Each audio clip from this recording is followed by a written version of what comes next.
I have a question for you that I did not realize myself, Chris. Did you know that Basketball Reference recently put high school box scores onto the website? No, but that's incredible. So that was the inspiration behind this game. As far as I can tell, there's only 3 players who have gotten this honor bestowed upon them so far. I would imagine it's a project that they're undergoing with a lot of players, I would hope, and we can talk about who else we want to see. Which players do you think that they did, since you don't know? And that'll be the game. It's not so much of a game as a list. I have my 5 top high school box scores that I could track down on Basketball Reference. That's the very professional name for this list. Who are the 3 players, if I just asked you to guess who they would have put up first? What would your instinct be? These are active players?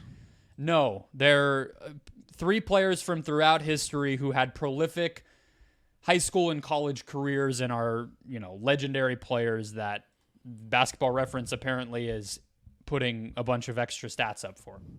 LeBron. Yes. Kobe. Yes. The last one is Jordan. So not quite like a prep to pro guy. Where my brain went, the 3 that I was thinking in my head before I would have guessed would have been, it was going to be between Kareem, MJ, and then one of Magic or Bird. That would have been like my 3 if it wasn't those, just because like Magic and Bird in that, and you go back, get a little bit, but Jordan makes sense for the North Carolina part of it. Yeah, and just in the spirit of people are going to be looking up Michael Jordan on Basketball Reference, I understand why they would go with him. They also have been putting like McDonald's All-American games, preseason, like they are scouring the internet for this stuff. It's very cool.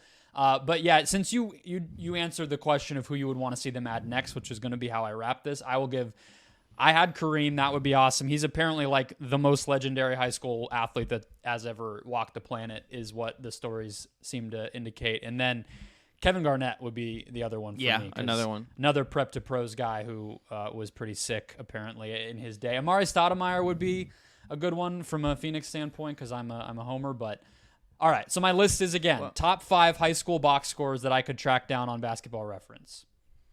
So I would want Cheryl Miller. Okay, well, no, so I have, like, box score stats, but keep going on who you would want. No, so, I want you to keep going. Okay. Cheryl Miller, just because, yeah. I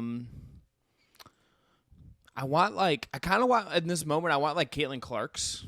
Like, I just want to see, like, if she's putting up Did you see the clips going around of when she was, like, 14 on the internet the other day? Yeah. Those were great. Just ridiculous. Kind of want to see what Steph's high school numbers were like. I want to see what Lenny Cook's high school numbers were. Oh. Let's go, a little differently. And then Sebastian Telfair.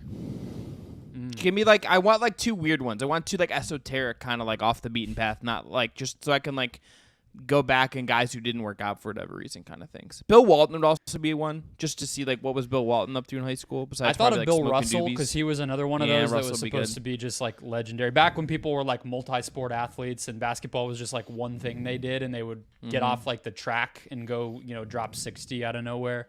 He was supposed to be. I mean, Wilton. That I just Googled Wilt real quick, and so the first thing in his high school career, as an average track and field athlete, Chamberlain high jump 6 feet 6 inches, ran the 440 yards in 49 seconds, in the 880 and 153, shot putted 53 feet 4 inches, and long jump 22 feet. That seems pretty good. Yeah.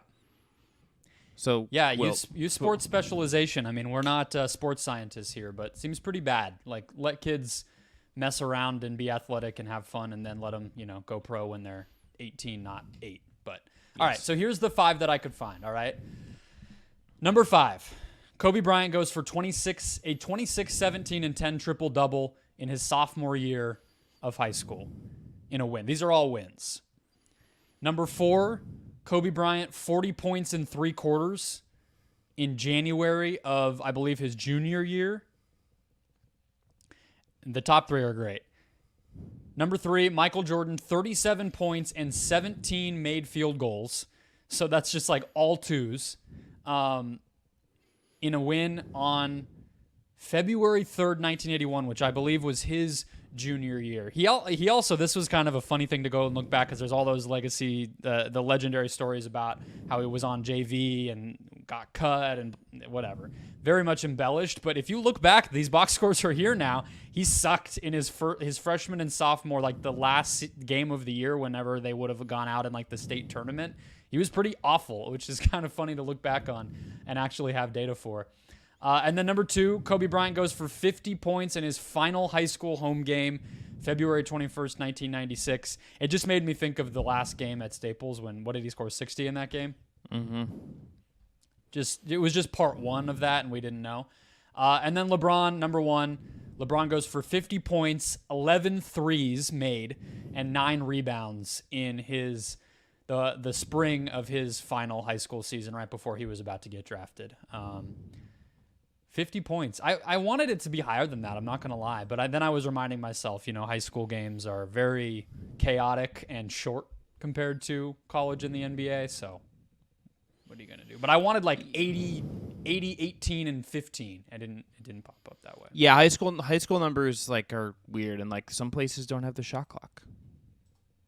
Yeah. Well, especially probably with Jordan, I wouldn't be surprised if things were a little different rule-wise.